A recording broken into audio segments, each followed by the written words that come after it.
Mes parents m'ont exclu par un message groupé, alors j'ai retiré mes millions, j'ai honoré leur décision. Mes parents ont envoyé un message groupé, nous pensons qu'il vaut mieux que tu t'écartes, pour le moment. Ma tante a réagi avec un pouce levé. J'ai répondu, c'est entendu. Je respecterai cela, et je me retirerai également du fonds familial. Cette nuit-là, j'ai clôturé ma contribution. À 2h15 du matin, mon téléphone a commencé à vibrer sans arrêt, au lever du soleil, j'avais 89 appels manqués. Mon père a laissé un message vocal, que s'est-il passé? La banque a tout bloqué. J'ai simplement répondu, j'honore votre décision. C'était juste avant qu'il ne réalise tout ce que je possédais d'autre. Je m'appelle Heather, j'ai 32 ans, et le mois dernier, ma famille entière a décidé que je ne valais pas la peine d'être gardé parmi eux. Les Miller n'étaient pas n'importe quelle famille de Boston.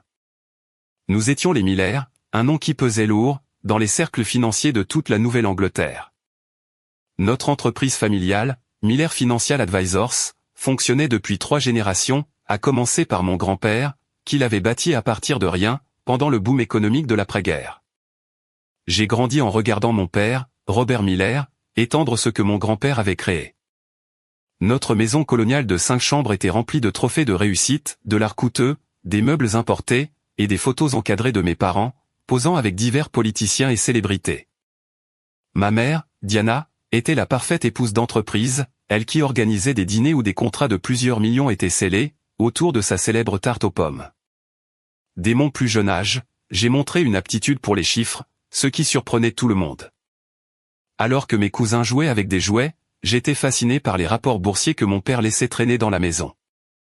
À 10 ans, je posais déjà des questions sophistiquées sur les tendances du marché, des questions auxquelles, parfois, mon père ne pouvait même pas répondre. Cela a créé une dynamique inconfortable, qui allait me suivre jusqu'à l'âge adulte. Bien que je sois sorti major de ma promotion à Wharton, avec une double spécialisation en finance et en économie, ma famille continuait de me voir comme la petite fille, celle qui avait toujours besoin d'être guidée. Quand j'ai rejoint Miller Financial à 24 ans, mon père m'a placé sous la supervision de mon cousin Jake, qui avait à peine réussi ses cours de commerce dans une petite université d'État. Tu as besoin de comprendre comment nous faisons les choses, dans le monde réel, m'expliquait mon père, en me tapotant l'épaule avec condescendance. Jake est ici depuis plus longtemps que toi. Jake était là depuis exactement 7 mois de plus que moi. Au cours des 8 années suivantes, je suis devenu, discrètement, l'atout le plus précieux de la firme. Mes stratégies d'investissement surpassaient systématiquement les moyennes du marché de 7 à 9%, alors que la norme du secteur se réjouissait de gains de 2%. Les clients me réclamaient spécifiquement, bien que mon père s'attribue souvent le mérite des performances de mon équipe, lors des réunions du conseil d'administration. Le fonds familial était une entité distincte de l'entreprise, une réserve de 12 millions d'euros à laquelle les membres de la famille contribuaient, et qu'ils utilisaient pour tout, des nouveaux projets commerciaux aux maisons de vacances. Ma contribution personnelle s'était élevée à 4,2 millions d'euros au fil des ans, soit près de 35% du total. Ce que personne dans ma famille ne savait, c'est que je bâtissais mon propre portefeuille d'investissement, séparé, depuis l'université. Pendant qu'ils passaient leurs étés dans les hantons, je participais à des réunions avec des fondateurs de start-up et des investisseurs providentiels. Pendant qu'ils achetaient des voitures de luxe, j'achetais des participations minoritaires dans des entreprises technologiques émergentes. À Thanksgiving dernier, mon oncle William a porté un toast à l'entreprise familiale des Miller, là où nous apportons tous notre pierre à l'édifice et partageons les récompenses équitablement. Tout le monde a applaudi, malgré le fait que ma division avait généré 62% des bénéfices de l'entreprise ce trimestre-là. J'ai souri et levé mon verre, tout en prenant note mentalement d'accélérer ma stratégie de sortie. Les réunions de famille étaient une tradition mensuelle, tenue dans la salle de conférence lambrissée d'acajou de notre bureau du centre-ville. Je présentais des analyses détaillées et des projections de croissance, pour être systématiquement interrompu par mon oncle Richard avec des phrases comme « Tout cela est très technique, mais qu'en pense ton père ?» Ma mère me prenait souvent à part après coup, pour me donner des conseils bien intentionnés mais infantilisants. « Chérie, les hommes n'aiment pas les femmes qui ont l'air trop intelligentes. Tu dois laisser ton père et tes oncles se sentir importants. » Ma tante Patricia, la sœur de mon père et la personne qui avait donné le pouce levé à mon exclusion, n'avait jamais travaillé un seul jour dans l'entreprise. Pourtant, elle siégeait au conseil d'administration et recevait la même part de bénéfices que ceux d'entre nous qui travaillaient 60 heures par semaine. Elle avait un talent pour s'approprier les idées des autres, surtout les miennes. Vous vous souvenez quand Heather a mentionné les marchés internationaux? J'ai pensé que nous devrions nous étendre en Europe, a-t-elle annoncé un jour en réunion, 3 semaines après que j'eus présenté un plan d'expansion européen détaillé, qui avait été mis de côté pour examen ultérieur. Ma cousine Amanda était la seule membre de la famille qui semblait reconnaître ce qui se passait.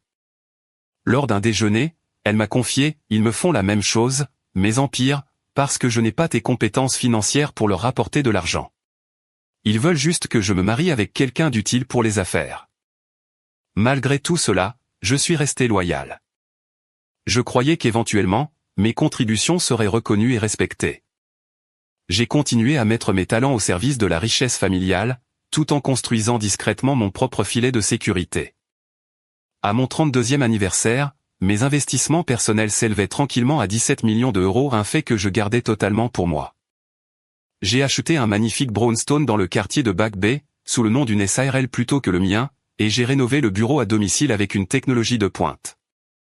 J'ai embauché une petite équipe fidèle, qui travaillait directement pour moi, séparément de l'entreprise familiale, le tout sous des accords de confidentialité stricts.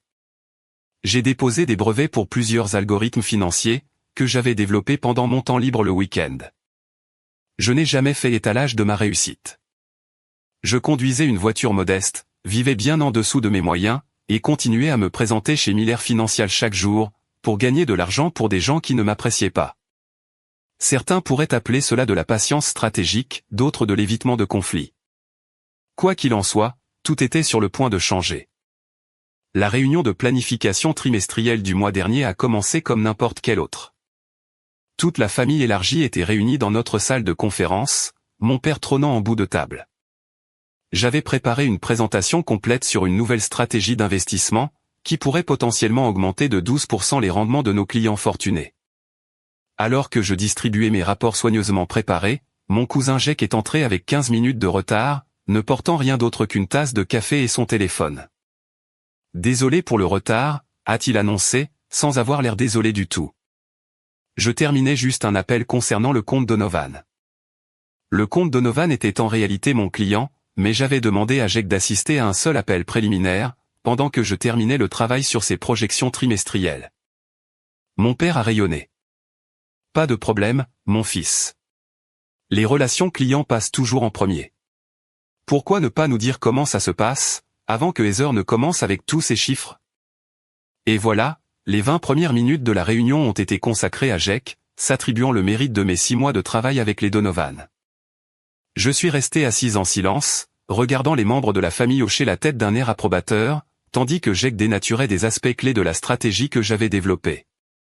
Quand ce fut enfin mon tour de présenter, j'avais à peine passé ma 2e diapositive que l'oncle Richard s'est raclé la gorge. « Tout cela semble inutilement compliqué », a-t-il dit, sans prendre la peine de cacher son ton dédaigneux. « Nos clients font confiance au nom des Miller, parce que nous gardons les choses simples et fiables. » Ma tante Patricia a acquiescé vigoureusement. « Exactement. Tous ces algorithmes et ces stratégies techniques ne font que troubler les gens. » J'ai pris une grande inspiration. En réalité, nos sondages clients indiquent qu'ils viennent nous voir spécifiquement pour des approches plus sophistiquées. Le marché a changé, et si nous ne nous adaptons pas, nous allons commencer à perdre des comptes au profit de cabinets qui adoptent ces nouvelles méthodologies. Mon père a tapoté son stylo sur la table, un signal que j'avais appris à identifier comme un signe d'impatience.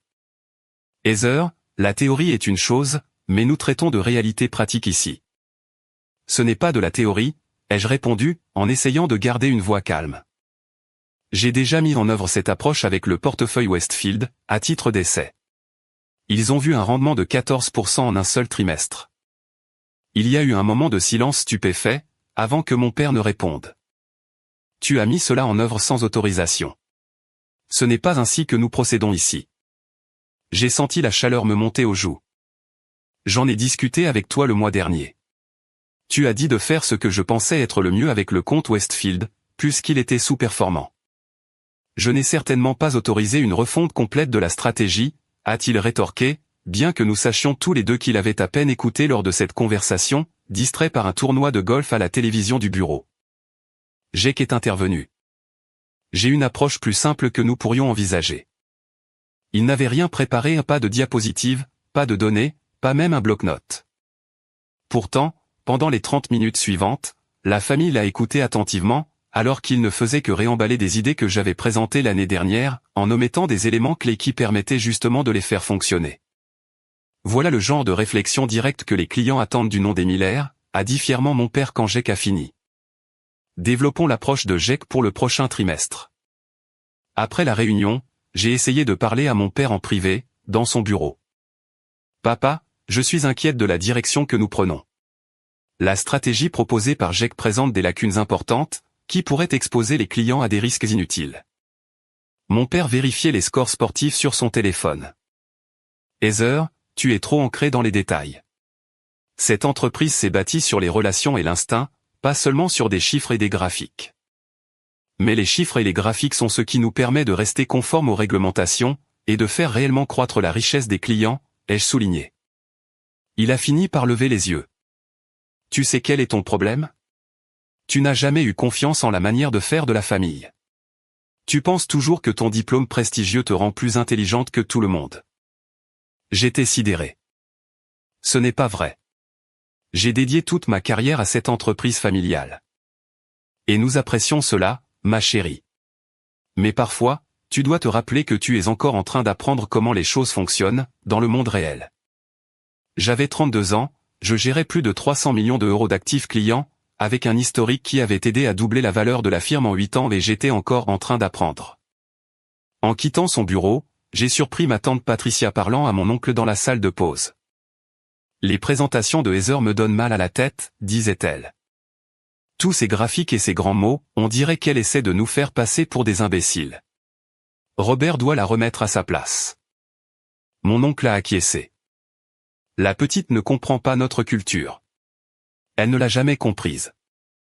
Je me suis éloigné discrètement, une prise de conscience glaciale s'installant dans mon estomac. Je suis retourné à mon bureau et j'ai fermé la porte, restant assise en silence pour digérer ce que je venais d'entendre. Pour la première fois, je me suis autorisé à accepter ce qu'une partie de moi avait toujours su, je ne serai jamais pleinement respecté dans mon entreprise familiale, peu importe ma contribution. Ce soir-là, au lieu de rejoindre la famille pour notre habituel dîner d'après-réunion, je suis rentré chez moi et j'ai commencé à examiner mes affaires personnelles. J'ai confirmé que toutes mes transactions commerciales indépendantes étaient correctement séparées des actifs familiaux.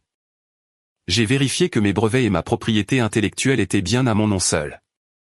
J'ai revu les contrats clients pour confirmer quelles relations étaient légalement liées à moi personnellement, plutôt qu'à la firme. Je ne planifiais rien de précis encore, mais quelque chose avait basculé, et je savais que je devais être prête. La semaine suivante a apporté son lot de camouflets et de déni subtil. Lors d'une réunion client, mon père a interrompu mon explication d'une stratégie fiscale pour la traduire en anglais, simplifiant à l'extrême mes conseils au point de les rendre inexacts. Lors d'une séance de formation du personnel, Jake a présenté l'un de mes modèles d'évaluation des risques comme sa propre création. Ma tante m'a accidentellement oublié dans une boucle de courriel concernant une discussion importante sur les affaires familiales. Puis, ce fut la goutte d'eau. Je suis arrivé tôt au bureau le mardi, pour préparer une réunion avec notre plus gros client, seulement pour découvrir que la réunion avait été avancée et qu'elle était déjà en cours. À travers les parois vitrées de la salle de conférence, je pouvais voir mon père, Jake, et 2 autres membres de la famille assis avec des clients avec lesquels je travaillais depuis des années. Je suis resté figé dans le couloir, regardant alors qu'ils montraient aux clients les diapositives de présentation que j'avais créées. Tandis que le client hochait la tête en signe d'approbation, mon père et Jake échangeaient des regards de félicitations. Plus tard ce jour-là, j'ai découvert qu'ils avaient également planifié un séminaire de planification stratégique pour le week-end suivant, dans la maison au bord du lac de mon oncle. Tous les membres de l'équipe de direction familiale étaient invités, sauf moi. Cette nuit-là, je suis resté dans mon bureau à domicile jusque tard, fixant mon écran d'ordinateur sans vraiment le voir. Des années de souvenirs défilaient dans mon esprit, toutes les fois où mes idées avaient été rejetées, pour être ensuite célébrées lorsqu'elles étaient présentées par quelqu'un d'autre, toutes les heures supplémentaires que j'avais travaillées pour prouver ma valeur. Toute la croissance que j'avais créée pour une famille qui ne me verrait jamais comme une égale. Ça suffit, ai-je murmuré dans la pièce vide. Quoi qu'il arrive ensuite, je savais que j'en avais fini d'être sous-estimé et ignoré. 3 jours plus tard, un vendredi après-midi, mon téléphone a vibré, une notification de notre groupe WhatsApp familial. Mon père avait créé ce groupe 2 ans auparavant comme un moyen plus efficace de communiquer sur les affaires, bien qu'il soit surtout devenu un endroit pour partager des scores de golf et des photos de vacances. Le message de mon père disait, après une longue discussion entre les membres seniors de la famille, nous pensons qu'il serait préférable que Heather s'écarte de la gestion des clients pour le moment. Nous apprécions son travail de fond, mais des retours récents suggèrent que les clients répondent mieux à notre approche traditionnelle. Ce n'est pas permanent, c'est juste une chance de se réaligner sur la manière de faire des Miller. J'ai fixé l'écran, regardant les réponses arriver. Mon oncle Richard, entièrement d'accord. Excellente décision, a ajouté la tante Patricia. Mon cousin Jack, ravi de reprendre ses comptes pendant la transition. Ma mère, nous voulons seulement ce qu'il y a de mieux pour tout le monde. 2 autres cousins ont ajouté leur propre message d'approbation. Personne n'a protesté. Personne n'a même demandé de quel retour client il parlait, ce qui était révélateur, puisque c'est moi qui gérais les enquêtes de satisfaction et je savais que nos chiffres étaient excellents. J'ai ressenti un étrange sentiment de calme en voyant cela se dérouler. Après des années à essayer de prouver ma valeur, après tous les revenus que j'avais générés, après toute la croissance que j'avais créée pour eux, tout se résumait à cela, un message groupé me retirant mon rôle, sans même la courtoisie d'un appel téléphonique. J'ai attendu exactement 17 minutes avant de répondre, période pendant laquelle plusieurs autres messages de soutien sont apparus de la part de divers membres de la famille, y compris certains qui avaient précédemment prétendu être de mon côté lors de désaccords au bureau. Enfin, j'ai tapé « C'est entendu ». Je respecterai cette décision, et je me retirerai également du fonds familial. Je souhaite à tous un succès continu. Court, professionnel, et contenant une bombe qu'ils ne comprenaient pas encore. J'ai mis mon téléphone en silencieux et je l'ai posé face contre table sur mon bureau. Ensuite, j'ai ouvert mon ordinateur portable et je me suis connecté au portail bancaire de notre fonds familial. En tant que contributrice majeure et l'une des administratrices du fonds, j'avais un accès complet au compte. Le processus était d'une simplicité surprenante, quelques clics pour initier le retrait de l'intégralité de ma contribution, 4,2 millions d'euros, plus la part exacte de croissance attribuable à mes investissements au sein du fonds, ce qui ajoutait 1,7 million supplémentaires. Le système m'a demandé si j'étais sûr. Je l'étais. J'ai ensuite envoyé un courriel formel à l'avocat de notre famille, documentant mon retrait du fonds, en citant la section de notre accord familial qui permettait aux contributeurs majeurs de se retirer moyennant un préavis approprié. Je me suis envoyé une copie conforme invisible sur un compte courriel distinct pour mes archives. Le fonds familial avait toujours fonctionné avec une exigence de liquidité, conservant au moins 50% des actifs dans des comptes facilement accessibles pour permettre un déploiement rapide en cas d'opportunité. Cela signifiait que mon retrait ne serait pas rejeté pour manque de liquidité, mais il allait immédiatement, et radicalement, altérer la structure et la capacité du fonds. Nos alertes bancaires étaient paramétrées pour notifier tous les administrateurs de toute transaction supérieure à 50 000 euros. Je comptais sur le fait que la plupart des membres de la famille, profitant de leur vendredi soir, ne vérifieraient pas ces notifications avant bien plus tard. Cela fait, j'ai envoyé un autre courriel à mon équipe privée pour les informer des changements à venir et fixer une réunion pour le lundi matin. Je me suis ensuite rendu à mon coffre-fort personnel et j'ai récupéré tous les documents clés que j'avais soigneusement organisés au fil des ans, copies de brevets, contrats clients avec mes clauses de service personnel, documents relatifs à mes entités commerciales indépendantes. Et preuves attestant que certaines stratégies d'investissement m'appartenaient légalement. Je me suis préparé une tasse de thé et je me suis assise dans mon salon, regardant l'horizon de Boston alors que le crépuscule s'installait sur la ville. Une partie de moi ressentait un pincement au cœur en pensant au pont que je brûlais. C'était, après tout, les personnes avec qui j'avais grandi, travaillé et que j'avais essayé de satisfaire toute ma vie. Mais une partie plus forte de moi ressentait autre chose, de la libération. Le besoin constant de faire mes preuves, d'avaler les affronts, de regarder des gens moins qualifiés s'attribuer le mérite de mon travail. C'était fini. Quoi qu'il arrive ensuite, je ne serai plus la fille ignorée qui essaie de gagner sa place à une table conçue pour l'exclure. Mon téléphone a commencé à vibrer vers 19h03. J'ai jeté un coup d'œil une fois pour voir plusieurs notifications WhatsApp et des SMS de divers membres de la famille, mais je ne les ai pas lus. Au lieu de cela, j'ai lancé un film que je voulais voir, j'ai commandé mon plat à emporter préféré, et je me suis donné la permission de profiter de mon vendredi soir. À exactement 22h47, mon téléphone a sonné avec la sonnerie spécifique de mon père. Je l'ai laissé passer sur la messagerie vocale. Il a rappelé immédiatement, puis encore une fois. Au 4e appel, j'ai éteint mon téléphone complètement. J'ai dormi étonnamment bien cette nuit-là. Quand j'ai rallumé mon téléphone à 7 heures samedi matin, j'ai dû attendre plusieurs minutes que toutes les notifications finissent de charger. 64 appels manqués, 127 SMS, 43 messages WhatsApp, 17 messages vocaux. J'ai préparé mon café avant d'en écouter un seul.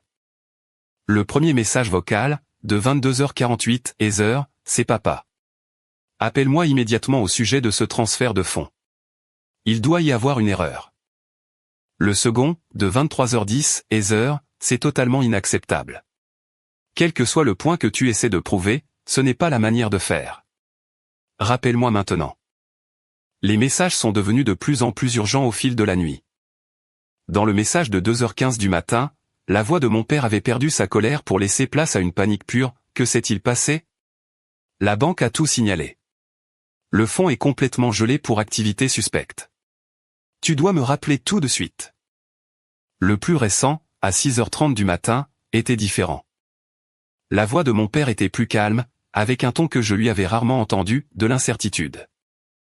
Heather, je ne comprends pas ce qui se passe. Quoi que nous ayons fait pour te vexer, cela semble extrême. Tout le fonds familial est bloqué. La banque a besoin de ta vérification pour débloquer les comptes, puisque c'est toi qui as initié la transaction. S'il te plaît, rappelle-moi. Je t'en prie. J'ai fini mon café, pris une douche, et j'ai mis ma tenue préférée, un tailleur bleu parfaitement ajusté qui m'avait toujours donné confiance en moi. Ce n'est qu'alors que j'ai envoyé un seul SMS à mon père, j'honore votre décision. Vous m'avez demandé de m'écarter, et c'est ce que j'ai fait. J'ai retiré ma contribution personnelle comme le permet la section 7.3 de l'accord du fonds familial. Le blocage bancaire est une procédure standard pour les transactions importantes, et il sera résolu une fois qu'ils auront terminé leur processus de vérification. J'ai déjà soumis ma documentation. En quelques secondes, mon téléphone a sonné. J'ai refusé l'appel. Puis j'ai envoyé un dernier message, je serai disponible pour en discuter lundi à 9h, à mon bureau à domicile. L'adresse t'a été envoyée par courriel. Ensuite, j'ai désactivé les notifications et je me suis préparé à profiter de mon week-end, sachant que de l'autre côté de la ville, ma famille commençait tout juste à réaliser ce que j'avais fait et que ce n'était que le début. Ce que je n'avais pas dit à ma famille, c'est que j'avais une amie à la banque, pas de manière inappropriée, rien qui ne violerait les réglementations bancaires. Mais Sandra et moi avions fait nos études ensemble, et elle travaillait maintenant comme cadre supérieur dans l'institution qui gérait notre fonds familial. Elle ne pouvait pas partager d'informations spécifiques, mais elle m'a appelé samedi après-midi. « Ta famille est en train de faire tout un scandale », a-t-elle dit, une pointe d'amusement dans la voix. « Ton père a été au téléphone avec 3 départements différents. Ton oncle s'est présenté en personne et a exigé de parler au président de la banque. »« Je suis désolé pour ça », ai-je répondu. « Ne le sois pas », a dit Sandra. « D'après ce que je vois, tout ce que tu as fait est parfaitement conforme aux règles. Le gel est juste un protocole standard lorsqu'un pourcentage significatif d'un fonds important est retiré soudainement. C'est une mesure anti-fraude. »« Je sais », ai-je dit. « Et j'ai déjà soumis toute la documentation prouvant que j'ai droit à ces fonds. C'est pourquoi cela devrait être résolu d'ici lundi, a-t-elle confirmé. Même si je doute que cela les calme d'ici là. Elle n'avait pas tort. À travers diverses notifications qui continuaient d'apparaître malgré mes efforts pour les mettre en sourdine, j'ai pu entrevoir l'effondrement familial. Mon téléphone s'allumait avec des extraits d'aperçus. L'oncle Richard, c'est du sabotage. Elle ne peut pas juste tante Patricia, j'ai toujours dit qu'elle était trop émotive. Le cousin Jack et l'affaire Henderson sur laquelle nous comptions. Ma mère, Heather, chérie, s'il te plaît, parle-nous. Nous pouvons arranger ça. Dès le samedi soir, le ton des messages avait commencé à passer de l'indignation au désespoir. La famille avait apparemment commencé à comprendre les pleines implications de mon retrait. L'affaire Henderson mentionnée par Jack était un projet immobilier commercial de 20 millions d'euros dans lequel la famille prévoyait d'investir. Le fonds devait fournir la compte, le reste étant couvert par un financement. Sans ma part, il se retrouvait maintenant avec un manque de liquidités important, et le gel bancaire signifiait qu'il ne pouvait même pas accéder aux fonds restants à temps pour sauver la transaction. 6 mois de travail et un profit potentiel de 3 millions d'euros s'évaporaient. Ma cousine Amanda a été la seule à m'envoyer un message différent, bravo. Ils n'ont jamais apprécié ce que tu apportais. Ça te dit un café la semaine prochaine? J'ai souri en lisant cela, et j'ai répondu par un simple oui. Samedi soir a apporté une nouvelle vague d'appels et de messages. Cette fois, ce n'était pas seulement la famille. Les clients avaient apparemment commencé à entendre des rumeurs et s'inquiéter pour leur compte. Mon père avait distribué mon numéro de portable personnel, suggérant aux gens de me contacter directement au sujet du problème technique temporaire de certains comptes. Cela dépassait les bornes, impliquait des clients externes dans une dispute familiale. J'ai passé 2 heures à envoyer des ralliements soigneusement formulés aux clients, précisant que leur compte d'investissement individuel était totalement distinct du fonds familial et n'était absolument pas affecté. J'ai également précisé que je serais ravi de discuter de leur portefeuille directement le lundi, s'ils avaient des inquiétudes. J'ai fait attention à ne pas dénigrer l'entreprise familiale ni à donner d'indices sur le conflit interne. C'étaient des relations que j'avais bâties au fil des ans et, peu importe ce qui se passait avec ma famille, je maintenais mon éthique professionnelle. Vers minuit, notre avocat familial, Jonathan, a appelé. Contrairement aux autres, il était calme et posé. Heather, j'ai examiné tes documents de retrait et tout semble être en ordre légalement. Cependant, le moment choisi et la manière de procéder ont créé des défis importants pour les opérations familiales. Je le comprends, ai-je répondu. Mais comme vous l'avez confirmé, j'ai agi dans mon droit. Il a marqué une pause. Ton père m'a demandé de proposer une restauration immédiate des fonds, avec une renégociation de ton rôle de direction au sein de l'entreprise. J'apprécie l'offre, ai-je dit, mais je ne prends aucune décision pour le moment. Je serai ravi de discuter des options lundi matin. Autre pause. Il a également mentionné la possibilité d'une action en justice concernant la propriété intellectuelle et les relations clients. C'était à mon tour de marquer une pause. C'était une menace bien faible, et Jonathan le savait. Tous mes brevets et mes stratégies propriétaires sont enregistrés à mon nom personnel, pas à celui de l'entreprise. Quant aux relations clients, je suis sûr que vous avez revu les contrats et remarqué les clauses de service personnel dans beaucoup d'entre eux. Mais encore une fois, nous en discuterons lundi. Il a soupiré. Je transmettrai ta position. Pour ce que ça vaut, j'ai déconseillé toute posture juridique. Cela ne servirait les intérêts de personne. Je suis d'accord, ai-je dit. Bonne nuit, Jonathan. Le dimanche matin, la stratégie familiale avait encore changé. C'était le moment des appels à l'émotion. Ma mère a laissé un message vocal larmoyant sur la loyauté familiale et sur la déception qu'aurait ressenti mon grand-père. Ma tante Patricia, celle-là même qui avait donné son accord pour m'écarter, m'a envoyé un long message disant combien elle avait toujours admiré mon sens des affaires et qu'il nous fallait nous soutenir entre femmes dans la finance. L'oncle Richard a tenté une approche différente, en m'envoyant un SMS bourru, suggérant que je surréagissais à une restructuration commerciale standard et que je devais passer outre mes sentiments blessés pour le bien de la famille. Je me suis préparé pour la réunion de lundi, organisant méticuleusement tous mes documents et préparant mes arguments. Je n'étais intéressé ni par la vengeance ni par le drame, je voulais simplement que ma valeur soit reconnue et que mes contributions soient respectées. Dimanche soir, mon système de sécurité m'a alerté de la présence de quelqu'un à ma porte. À travers la caméra, j'ai vu mon père. Il avait l'air inhabituellement négligé. Sa chemise, normalement impeccable, était froissée, et il semblait avoir vieilli de plusieurs années en 2 jours. J'ai hésité à répondre, voulant m'en tenir à mon calendrier de lundi matin, mais quelque chose dans sa posture défaite m'a touché. J'ai ouvert la porte, mais ne l'ai pas invité à entrer. « Heather » a-t-il dit d'une voix brisée. « L'affaire Henderson tombe à l'eau demain à 9 h si nous n'avons pas les fonds. C'est 3 millions d'euros jetés par les fenêtres. » Je l'ai regardé fixement. Cela ressemble à un problème commercial qui nécessite une solution commerciale. Qu'est-ce que cela veut dire, a-t-il demandé. Cela veut dire que je suis prêt à aider si nous parlons affaires, et non émotion familiale. Demain à 9 h, à mon bureau, comme convenu. Amène qui tu veux de la direction familiale.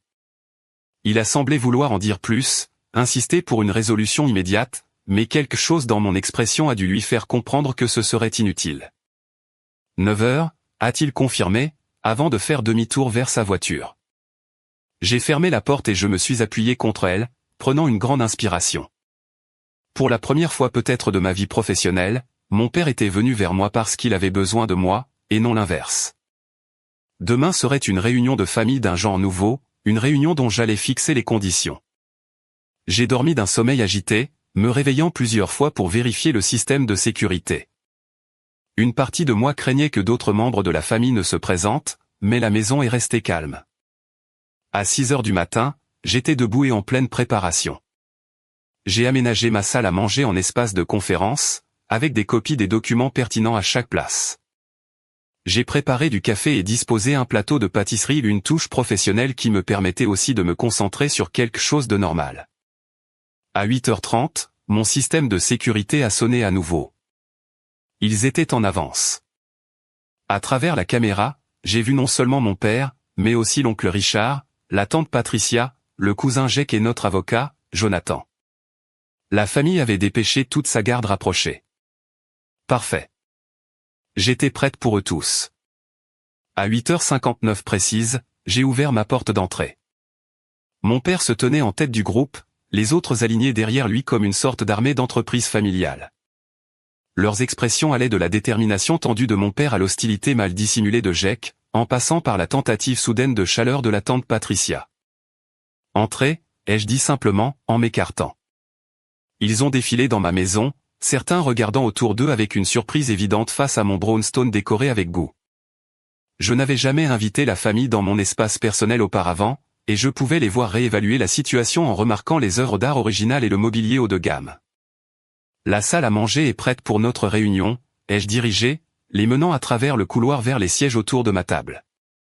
Je suis resté debout, en bout de table, une position que mon père occupait normalement lors des réunions de famille.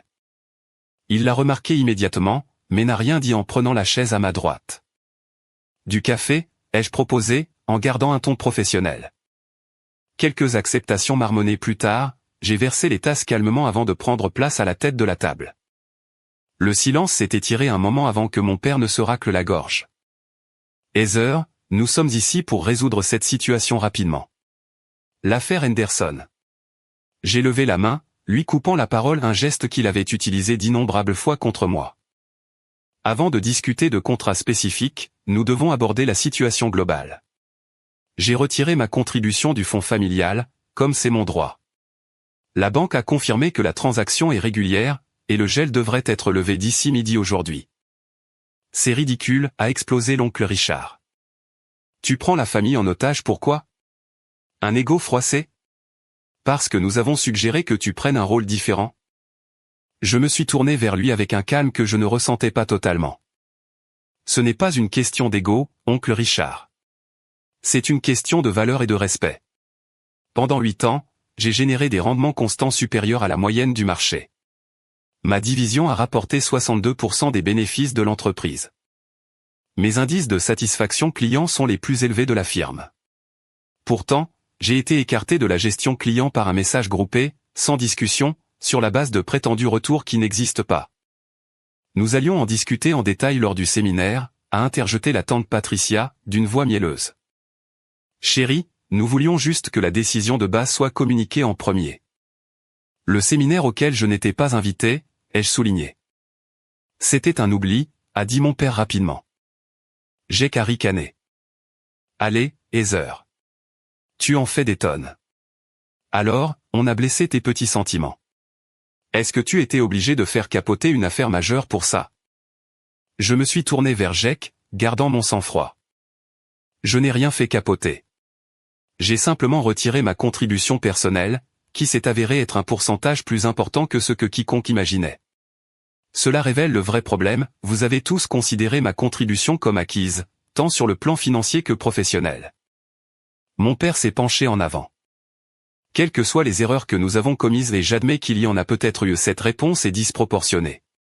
Tu as mis en péril un contrat de 3 millions d'euros. Un contrat qui, apparemment, ne pouvait pas se faire sans mon argent, mais sur lequel on ne m'a pas consulté, ai-je noté. Jonathan, notre avocat, a pris la parole pour la première fois. Peut-être pourrions-nous nous concentrer sur des solutions immédiates d'abord, puis aborder les préoccupations à long terme plus tard. L'échéance Henderson est le problème le plus urgent. J'ai hoché la tête. C'est raisonnable. Je suis prête à virer 5 millions d'euros au fonds familial ce matin, ce qui est suffisant pour couvrir la compte Henderson avec une marge de sécurité. Tout le monde s'est mis à parler en même temps, le soulagement se lisant sur leur visage, jusqu'à ce que je lève à nouveau la main. Mais cela sera structuré comme un prêt, de mes avoirs personnels vers le fonds familial, avec des taux d'intérêt standards du marché et des conditions de remboursement spécifiques. Jonathan peut rédiger les documents immédiatement. Le soulagement autour de la table s'est évaporé. Un prêt, a demandé mon père. Tu vas facturer des intérêts à ta propre famille. C'est une transaction commerciale, ai-je répondu froidement. C'est exactement ainsi que tu as toujours insisté pour que nous abordions les choses chez Miller Financial. Je propose un financement au taux du marché dans un délai extrêmement court pour sauver un contrat précieux. N'importe quel autre prêteur facturerait des taux nettement plus élevés compte tenu des contraintes de temps. Jonathan a acquiescé à contre-cœur. Elle a raison. C'est en fait une offre tout à fait raisonnable dans ces circonstances. Le visage de mon oncle avait pris une teinte rouge alarmante. C'est de l'extorsion. Non, ai-je corrigé. C'est de la négociation. L'alternative est de laisser l'affaire Henderson tomber à l'eau, ce qui ne sert les intérêts de personne. Mon père m'a étudié pendant un long moment. Je pouvais voir les calculs se faire derrière ses yeux et peser la fierté contre le sens pratique, l'émotion contre les affaires. Très bien, finit-il par dire. Jonathan, prépare l'accord de prêt. Mais Heather, après cela, nous attendons que tu reprennes ton rôle dans l'entreprise et que tu réinvestisses dans le fonds familial. Nous pourrons discuter d'un poste de direction plus approprié pour toi. J'ai secoué la tête. Ce n'est pas à l'ordre du jour. Le prêt pour l'affaire Henderson est une question distincte. Mon implication future chez Miller Financial et dans le fonds familial nécessitera un tout nouvel accord. La tante Patricia s'est penchée vers moi, sa voix tombant sur ce qu'elle pensait probablement être un ton compatissant. Heather, ma chérie, je comprends que tu sois contrariée. Nous disons et faisons tous des choses sous le coup de l'émotion, mais nous sommes une famille. Oui, nous le sommes, ai-je convenu. Et les familles devraient se traiter avec respect. Le message groupé me demandant de m'écarter a montré clairement à quel point mes contributions sont estimées. Cela a été mal géré, a admis mon père. J'en assume la responsabilité, mais nous pouvons sûrement passer outre une simple erreur de communication.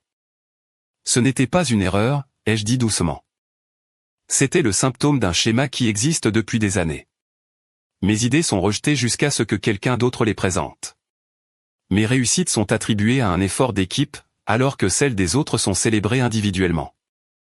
Mon jugement professionnel est remis en question malgré des résultats constants. J'ai regardé autour de la table. J'ai apporté des bénéfices à cette famille et, en retour, j'ai été traité comme un accessoire. Cela s'arrête aujourd'hui. Le silence est retombé dans la pièce alors que le plein impact de mes paroles se faisait sentir. Pour la première fois, je ne reculais pas et je ne cherchais pas à arranger les choses. Je n'acceptais pas une tape sur la tête et la promesse de faire mieux la prochaine fois. Enfin, j'ai rompu le silence avec un rire méprisant. Tout cela est très dramatique, mais soyons réalistes. Tu as autant besoin du nom Miller et de nos relations que nous avons besoin de tes calculs. Où penses-tu aller exactement ? C'était l'ouverture que j'attendais. J'ai souri à la question de Jack. Cela nous amène au point suivant de notre ordre du jour. J'ai appuyé sur un bouton d'une petite télécommande, et le grand téléviseur sur le mur de la salle à manger s'est allumé, affichant une présentation. La première diapositive montrait un logo que j'avais conçu moi-même, Heather Miller Capital Management. Je gère ma propre société d'investissement en tant qu'entité distincte depuis 4 ans, ai-je expliqué, passant à la diapositive suivante qui montrait des graphiques de croissance impressionnants. Mes clients personnels ont bénéficié de rendements moyens de 17%, contre 9% chez Miller Financial. Les expressions de choc autour de la table m'ont procuré une satisfaction que j'ai essayé de ne pas montrer. Ce n'est pas possible, a dit mon père. Tu travailles à temps plein dans notre firme. Quand aurais-tu eu le temps de diriger une autre entreprise? Les soirs, les week-ends, les jours de vacances que je n'ai jamais pris, ai-je répondu. Pendant que tout le monde était à la maison du lac ou en voyage en Europe, je bâtissais quelque chose par moi-même. Le visage de l'oncle Richard est passé du rouge au violet. C'est une violation de ton contrat de travail. Tu ne peux pas concurrencer l'entreprise familiale. J'ai fait glisser un document sur la table vers Jonathan. Mon contrat de travail autorise spécifiquement les activités d'investissement personnel, tant qu'elles ne sollicitent pas directement les clients de Miller Financial. J'ai respecté cela scrupuleusement. Jonathan a parcouru le document et a fait un signe de tête réticent. Elle a techniquement raison. La clause était destinée à couvrir les transactions boursières personnelles, mais elle est formulée de manière large. Je suis passé à la diapositive suivante montrant une liste de brevets. Je détiens également 7 brevets pour des algorithmes financiers et des systèmes de trading. Tous enregistrés à mon nom personnel, pas à celui de Miller Financial. Ils ont été développés pendant que tu travaillais pour nous, a argumenté mon père, bien que l'incertitude ait gagné sa voix. Ils ont été développés sur mon temps libre, avec mes propres ressources, ai-je corrigé. J'ai tenu une documentation méticuleuse pour établir que les brevets m'appartiennent légalement. La diapositive suivante montrait une liste de clients et une collection de noms modestes mais impressionnantes, dont aucun n'était un client actuel de Miller Financial. J'ai bâti des relations avec 27 clients fortunés, totalement indépendamment de notre entreprise familiale, ai-je continué. Leurs actifs combinés sous ma gestion totalisent un peu plus de 400 millions d'euros. J'ai qu'à laisser échapper un sifflement de surprise malgré lui. De plus, ai-je ajouté, passant à une autre diapositive, 17 clients actuels de Miller Financial ont des accords de service personnel spécifiquement avec moi. J'ai remis des copies de ces contrats à Jonathan. Ces accords incluent des clauses stipulant que si je quitte la firme, ils ont l'option de transférer leur compte pour me suivre. Jonathan a examiné les documents avec une inquiétude croissante. Ce sont des clauses de service personnel standard. Beaucoup de clients haut de gamme les exigent pour assurer la continuité avec leur conseiller préféré. Mon père avait l'air anéanti. Combien de nos clients ont ces accords? Des clients représentant environ 230 millions d'euros d'actifs, ai-je répondu calmement. Le silence s'est réinstallé tandis que tout le monde pesait les conséquences. Non seulement j'avais bâti une entreprise prospère à côté, mais je pouvais potentiellement emporter une part importante de la clientèle de Miller Financial si je partais. Quand as-tu prévu tout cela, a demandé ma tante, sa fausse chaleur ayant totalement disparu. Je ne l'ai pas prévu comme une stratégie contre la famille, ai-je dit honnêtement. J'ai commencé à bâtir mon entreprise séparée parce que j'ai réalisé, il y a des années, que peu importe ma contribution, je ne serai jamais pleinement respecté chez Miller Financial. C'était de l'autopréservation, pas du sabotage. Je suis passé à une dernière diapositive montrant une comparaison entre les performances de Miller Financial et les résultats de ma propre firme au cours des 4 dernières années. La différence était flagrante. Je ne partage pas cela pour blesser qui que ce soit, ai-je dit, en adoucissant légèrement le ton. Je le partage pour démontrer que j'ai gagné le droit d'être pris au sérieux. Je ne demande pas de traitement de faveur, je demande la reconnaissance que mes résultats méritent. Mon père a fixé l'écran, puis m'a regardé. Pour la première fois de ma vie professionnelle, j'ai vu quelque chose de nouveau dans ses yeux, du respect, teinté de regret. « Que veux-tu, Heather » a-t-il demandé doucement. Premièrement, nous finalisons l'accord de prêt pour l'affaire Henderson pour répondre aux besoins immédiats, ai-je répondu. Deuxièmement, je prends un congé sabbatique d'1 mois de Miller Financial, pour donner à tout le monde le temps de réfléchir à la suite. Troisièmement, nous nous réunissons à nouveau dans 30 jours pour discuter soit de mon retour sous de nouvelles conditions, soit de mon départ formel et de la transition de mes clients. J'ai regardé autour de la table. Ce sont mes conditions non négociables. Jonathan a pris la parole. D'un point de vue juridique, ce sont des demandes raisonnables compte tenu des circonstances. Je conseillerais de les accepter. L'oncle Richard a semblé vouloir argumenter davantage, mais mon père a levé la main pour le faire taire, un geste que j'avais vu des centaines de fois en réunion, mais jamais dirigé contre l'un d'eux. Jonathan va rédiger l'accord de prêt immédiatement, et nous allons formaliser ton congé aujourd'hui. Jake a commencé à protester, mais mon père l'a coupé. Ça suffit, Jake.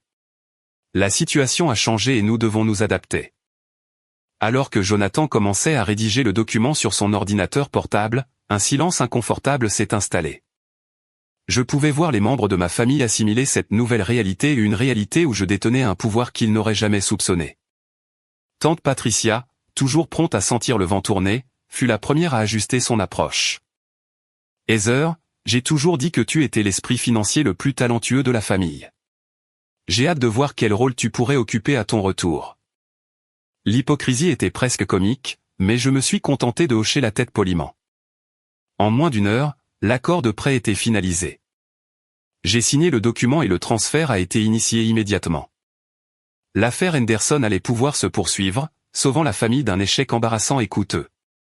Alors que tout le monde s'apprêtait à partir, mon père s'est attardé. Une fois seul, il a regardé ma maison avec un regard neuf, prenant conscience du succès que j'avais bâti de façon indépendante. Je t'ai sous-estimé, finit-il par dire. Je l'ai fait toute ta vie, n'est-ce pas? Je n'ai pas répondu directement. La réunion dans 30 jours sera l'occasion d'un nouveau départ, d'une manière ou d'une autre. Il a acquiescé, paraissant soudain plus vieux et très fatigué. Pour ce que ça vaut, je suis fier de toi, même si je ne l'ai pas montré. Merci, ai-je dit, sincèrement. Mais j'avais besoin de cette reconnaissance il y a des années, pas après t'avoir forcé la main. Il a de nouveau hoché la tête, acceptant la vérité de mes paroles, puis s'est tourné pour partir. Sur le pas de la porte, il s'est arrêté. Ton grand-père aurait été impressionné. Il valorisait les résultats et la détermination au-dessus de tout le reste. Après leur départ, je suis resté seul dans ma salle à manger, regardant les restes de la réunion, les tasses à café, les papiers éparpillés, la tension encore palpable. Pendant des années, j'avais imaginé une confrontation où je m'affirmerais enfin. Mais la réalité avait été à la fois plus clinique et plus émotionnelle que ce que j'avais prévu. Je n'étais pas assez naïf pour croire qu'une seule réunion avait tout réglé. Les 30 prochains jours seraient une période d'ajustement critique pour tout le monde, moi y compris. Mais pour la première fois de ma vie professionnelle, j'avais négocié en position de force, plutôt que d'espérer une reconnaissance qui ne venait jamais. Quoi qu'il arrive ensuite, la dynamique avait été modifiée de façon permanente. J'avais enfin revendiqué ma propre valeur, et plus personne, pas même mon père, ne pouvait l'ignorer. Les 30 jours de mon congé sont passés plus vite que prévu. Je me suis concentré sur mon entreprise indépendante, travaillant avec ma petite équipe pour préparer toutes les issues possibles de la réunion à venir. S'il fallait absorber les clients transférés de Miller Financial, nos systèmes étaient prêts. S'il fallait créer un nouvel arrangement hybride, nous avions des propositions prêtes. J'ai aussi pris du temps pour moi, randonner dans les White Mountains, dîner avec des amis extérieurs à la famille, et même quelques rendez-vous amoureux, chose que j'avais négligée en bâtissant ma carrière parallèle. Il y avait une légèreté dans mes journées qui me manquait depuis des années. Le poids de la recherche constante d'approbation s'était envolé. Ma cousine Amanda et moi nous sommes vus plusieurs fois pour un café. Loin de la dynamique familiale, elle a partagé ses propres frustrations et aspirations. Elle avait un diplôme d'architecte qu'elle n'avait jamais été autorisée à utiliser, car la famille l'avait poussée vers le département marketing de Miller Financial. Te voir leur tenir tête m'a donné du courage, m'a-t-elle confié. J'ai commencé à passer des entretiens dans des cabinets d'architectes. Je ne l'ai encore dit à personne. Ils essaieront de t'en dissuader, l'ai-je prévenu. Elle a souri. Je sais, mais j'ai vu ce qui est possible, maintenant. Je recevais des nouvelles occasionnelles de Jonathan sur l'entreprise. Le prêt avait sauvé l'affaire Henderson, qui avançait sans encombre. Mon père avait commencé à mettre en œuvre certaines des stratégies que j'avais proposées, avec de bons premiers résultats. Plusieurs membres de la famille avaient fait des ouvertures par l'intermédiaire de Jonathan, tâtant le terrain avant la réunion fatidique. Quand le jour est enfin arrivé, j'ai choisi un lieu neutre, un salon privé dans un restaurant chic de Boston, plutôt que chez moi ou aux bureaux familiaux. Je suis arrivé en avance pour m'assurer que la disposition soit celle que je souhaitais, une table ronde plutôt que rectangulaire, pour éliminer la position de chef que mon père occupait traditionnellement. Ils sont de nouveau arrivés en groupe, mais l'énergie était différente. L'attitude conflictuelle de la dernière fois avait disparu. Mon père menait avec une confiance apaisée. L'oncle Richard semblait résigné plutôt qu'en colère, et la tante Patricia avait abandonné sa fausse chaleur pour une neutralité prudente. Jake avait l'air mal à l'aise mais se contrôlait, et Jonathan gardait son professionnalisme habituel. Deux nouveaux visages m'ont surprise, ma mère, qui assistait rarement aux réunions d'affaires, et ma cousine Amanda. Une fois tout le monde installé et les banalités échangées, mon père a ouvert la discussion. Heather, au cours du mois dernier, nous avons pris le temps de réfléchir sérieusement à la situation. La famille et l'entreprise ont bénéficié de tes contributions d'une manière que nous n'avions pas pleinement reconnue. Nous aimerions proposer un nouvel arrangement qui, nous le croyons, reconnaît ta valeur tout en préservant l'héritage familial qui nous tient tous à cœur. Il a fait signe à Jonathan, qui a distribué des dossiers à tout le monde. Nous proposons une restructuration de Miller Financial, a continué mon père. La création d'une nouvelle division, Miller Capital Management, dont tu serais la présidente et directrice générale. Cette division aurait l'autonomie sur les stratégies d'investissement et les relations clients, avec sa propre structure de partage des bénéfices. Distincte de la réserve familiale traditionnelle. J'ai ouvert le dossier et parcouru la proposition pendant qu'il parlait. Les conditions étaient étonnamment favorables, une part de propriété importante, un pouvoir décisionnel réel et une rémunération directement liée aux performances. De plus, a ajouté mon père, nous proposons des changements dans la structure du fonds familial. Chaque contributeur aura des droits de vote proportionnels à son investissement, plutôt que le système actuel où tous les membres ont une voix égale, peu importe leur contribution. C'était une concession majeure, une reconnaissance directe du déséquilibre de pouvoir qui existait auparavant. Qu'en est-il de mon entreprise indépendante actuelle, ai-je demandé. Nous proposons une fusion, a expliqué Jonathan. Tes clients et tes brevets seraient incorporés dans la nouvelle division, avec des protections spécifiques pour tes droits de propriété intellectuelle. Tous les accords de service client resteraient intacts, avec toi comme conseillère principale. J'ai examiné la proposition avec soin. Et pour la succession à la direction? Les mêmes problèmes pourraient se poser à l'avenir. Mon père a hoché la tête. La restructuration inclut un plan de succession basé sur le mérite pour toutes les divisions. Les postes de direction seront déterminés par des indicateurs de performance et les résultats des clients, et non par l'ancienneté ou la politique familiale. C'était une proposition complète qui répondait à la plupart de mes préoccupations. La famille avait manifestement fait un travail sérieux pendant mon absence. J'aurais besoin de temps pour revoir les détails, ai-je dit. Bien sûr, a accepté mon père. Nous ne nous attendons pas à une décision immédiate. L'oncle Richard, qui était resté inhabituellement silencieux, a pris la parole. Je veux reconnaître quelque chose, Heather. J'ai dénigré tes approches parce qu'elles ne correspondaient pas à nos traditions. Les résultats parlent d'eux-mêmes, et j'ai eu tort de résister à des changements qui bénéficient clairement à nos clients. Venant de mon oncle, c'était l'équivalent de déplacer des montagnes.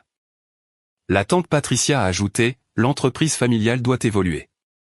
Ta génération apporte des perspectives que nous devons adopter, pas combattre. J'ai qu'à remuer sur sa chaise avant d'ajouter, j'ai beaucoup appris en révisant tes stratégies clients le mois dernier. Il y a une profondeur dans ton approche que je n'avais pas pleinement appréciée. Ces aveux, bien qu'évidemment difficiles pour eux, marquaient un changement significatif dans la dynamique familiale. Ma mère a tendu la main vers moi et l'a serrée brièvement à un simple geste de soutien qui signifiait plus qu'elle ne le pensait. J'apprécie la volonté de chacun de reconsidérer notre relation de travail, ai-je dit avec précaution. Je vais examiner la proposition et je répondrai d'ici une semaine. À la fin de la réunion, Amanda a croisé mon regard avec un petit sourire d'encouragement. Quelle que soit ma décision, je savais que j'avais au moins un membre de la famille qui comprenait la portée de ce moment.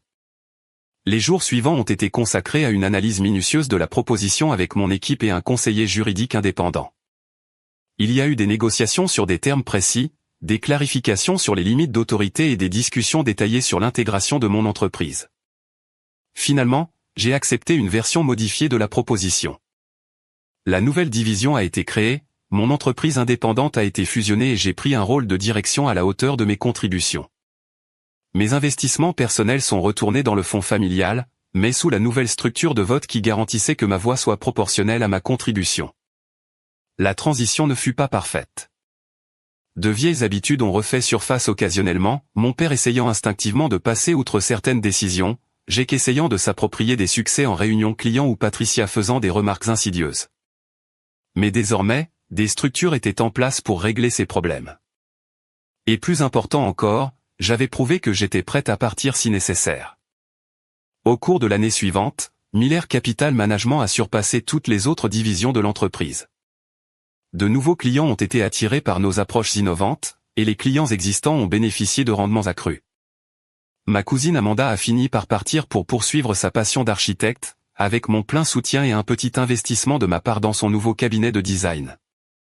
La dynamique familiale a évolué progressivement. Mon père et moi avons développé une nouvelle relation basée sur un respect professionnel mutuel, plutôt que sur la dynamique parent-enfant qui nous avait desservis pendant des années. Certains membres de la famille se sont mieux adaptés que d'autres, mais tous ont reconnu que l'entreprise était plus forte grâce aux changements mis en œuvre. Un soir, près d'1 an après la restructuration, mon père et moi étions restés tard pour examiner les résultats trimestriels. « J'ai beaucoup pensé à ton grand-père ces derniers temps », a-t-il dit de façon inattendue. Quand il m'a remis l'entreprise, il m'a dit quelque chose que je n'ai pas compris sur le moment. Il a dit, le meilleur héritage n'est pas la préservation, c'est l'évolution. Je crois que je comprends enfin ce qu'il voulait dire. J'ai regardé mon père pensivement. L'évolution est plus difficile que la préservation. Elle exige d'admettre que la forme originale n'était peut-être pas parfaite. Il a hoché la tête. L'orgueil rend cela difficile. J'étais tellement concentré sur le maintien de ce qu'il avait bâti que j'ai résisté à des changements qui l'auraient rendu meilleur. Il a souri légèrement. Même quand ces changements venaient de la personne la plus dévouée à sa réussite. Il n'est jamais trop tard pour évoluer. Le passage du statut de personne sous-estimée à celui de personne respectée n'avait pas été facile. Il m'avait fallu construire mon propre levier, être prête à tout quitter et, finalement, provoquer une confrontation que j'aurais préféré éviter. Mais le résultat n'était pas seulement meilleur pour moi, il l'était pour toute la famille et pour l'entreprise à laquelle nous nous étions tous consacrés. La leçon la plus précieuse n'était pas d'ordre financier ou stratégique. Elle était plus simple et universelle. Le respect ne se donne pas gratuitement, il doit parfois être revendiqué. Votre valeur n'est pas déterminée par la reconnaissance que les autres vous accordent, mais par la conscience que vous avez de votre propre mérite et votre volonté de rester ferme sur cette conviction. Avez-vous déjà dû prendre une position radicale pour que les gens reconnaissent votre valeur? J'aimerais beaucoup lire vos histoires dans les commentaires. Merci d'avoir regardé. Prenez soin de vous. Bonne chance.